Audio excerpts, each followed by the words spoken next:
ఆమె వేట మాంసంలో సుగంధ ద్రవ్యాన్ని కలిపిన ద్రాక్షారసమును సిద్ధము చేసి భోజనము పదార్థము తయారు చేసింది. ఆమె తన పరివారమును నగరంలోకి పంపగా వారు ఉన్నత ప్రదేశంలో నిల్చుండి జ్ఞానము లేని వారు విశుద్ధి అని జ్ఞానులను ఆహ్వానించింది. వివేకజ్ఞులకు ఆమె ఇంట్లో కబురు పంపించింది. రమ్ము, నేను తయారు చేసిన భోజనము ఆరగించు, నేను సిద్ధము చేసిన ద్రాక్షారసము సేవించు. మూర్ఖత్వమును విడనాడకు, నీవు జీవిస్తు, నీవు జీవన ప్రథమన నడువు. ఇది ప్రభువు వాక్కు. దేవుని చిత్తము గ్రహించినట్లు ప్రయత్నింపు. రెండవ పట్టణము పునీత పౌలు గారు ఎఫెసీయులకు రాసిన లేఖ 5వ అధ్యాయము 15వ వచనం నుండి 20వ వచనం వరకు.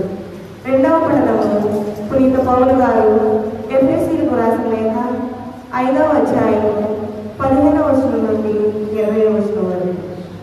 సహోదరులారా, మీరు ఎట్లు జీవించుచున్నారు అని దానిని గురించి శ్రద్ధావహింపుడు.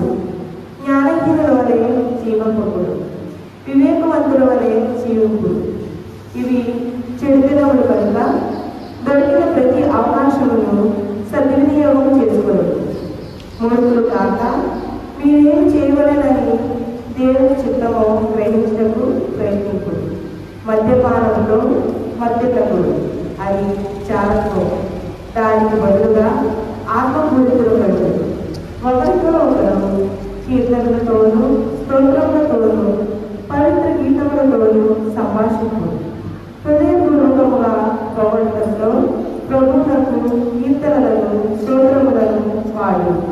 మన ప్రభువు యేసుక్రీస్తు ద్వారా ప్రతి విషయమును గురించి తండ్రి దేవులకు సర్వదా కృతజ్ఞతలను అర్పించుకోడు. ఇది ప్రభువు వాక్కు.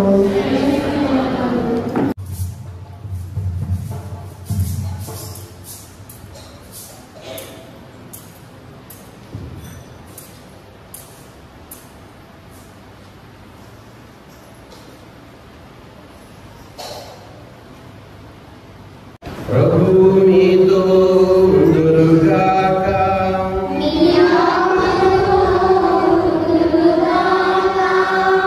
పునీత యోహాను గారు రాసిన పవిత్ర సువిశేషములోని భాగము.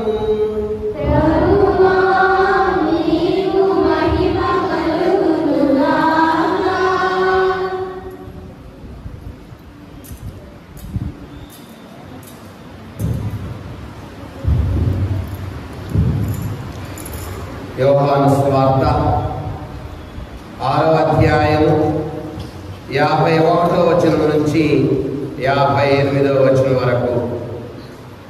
యోహాను సువార్త 6వ అధ్యాయము 51వ వచనం నుంచి 58వ వచనం వరకు. పరలోకము నుండి దిగి వచ్చిన జీవం గల ఆహారమును నేనే. ఈ ఆహారమును ఎవడైనా భుజించినచో వాడు నిరంతరము జీవించును. ఈ లోకము జీవించుటకు నేనిచ్చు ఆహారము నా శరీరమే అని మీతో నిశ్చయముగా చెప్పుచున్నాను అనేను.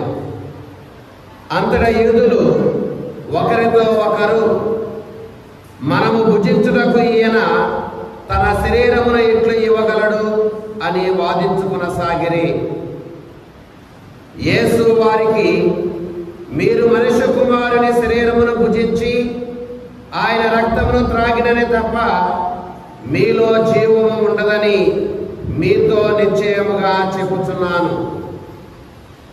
నా శరీరమును భుజించి నా రక్తమును పానము చేయువాడు నిత్య జీవం పొందునని నేను అతనిని అంతిమ దినమున లేపుదును. ఎలైనా నా శరీరము నిజమైన ఆహారము, నా రక్తము నిజమైన పానము. నా శరీరమును భుజించి నా రక్తమును పానము చేయువాడు నా యందు, నేను వాని యందు ఉందును. జీవము గల తండ్రి నన్ను పంపెను, నేను తండ్రి మూలమున జీవించుచున్నాను. అట్లే నన్ను భుజించువాడు నా మూలమున జీవించును. ఇది పరలోకము నుండి దిగి వచ్చిన జీవాహారము. మీ పితరులు మన్నా భుజించి మరణించిరి. అట్లు కాక ఈ ఆహారమును భుజించువాడు ఎల్లప్పుడూ జీవించును అని సమాధానమిచ్చెను. ఇది క్రీస్తు సువిశేషము. పవిత్రుడైన మహాప్రభు మా విశ్వ శ్రీ సభకు అధినాయకులైన మా ఫ్రాన్సిస్ బాబు గారిని మా పీఠంను ఆధ్యాత్మికముగా అంకితముతో నడిపిస్తున్న మా జయరావు పీఠాధీశులని మా విచారణ గురువులను కన్యాస్త్రీలను మీ కాపుదలలో ఉంచి వేద ప్రచారంలో మంచి విజయం సాధించినట్లు జీవించమని అందరూ ఓ ప్రభువా మీరు చేయి ప్రార్థన అర్పించండి. దయాకరికరం గల ప్రభువా, మా యువతీ యువకులను ఆధ్యాత్మికంగా బలపరచండి. వారి తాత్కాలిక సుఖాలను ఉండక పరలోక నిత్యజీవం వైపు పయనిస్తున్నట్లు వారిని ఆశీర్వదించండి. మా సంఘంలో ఉన్న నిరుపేదలను, ఒంటరి మహిళలను, రోగులను, వృద్ధులను నిండుగా కరుణించి వారికి అవసరమైన చేయూతనిచ్చి వారిని సంతోషపరచమని ఓ దేవాన్ని చేయ ప్రార్థన ఆలపించండి.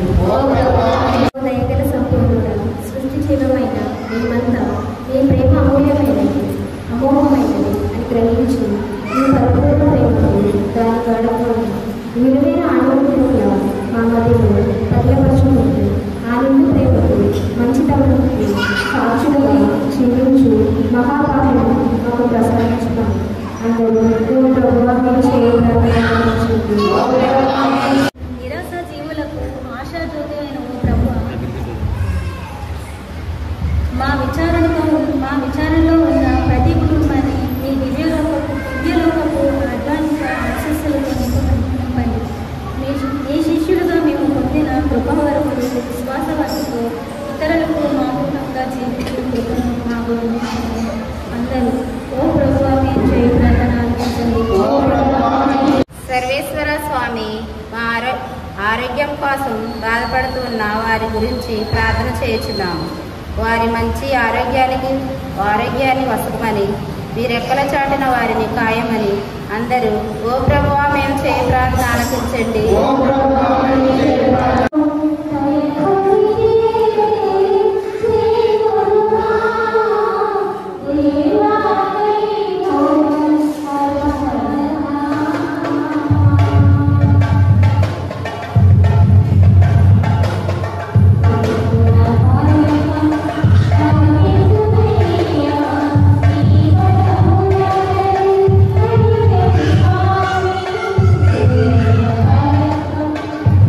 Thank you.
క్రీస్తు ద్వారా క్రీస్తుతో క్రీస్తునందు సర్వశక్తులను పవిత్రాత్మకమైన యుగ యుగములు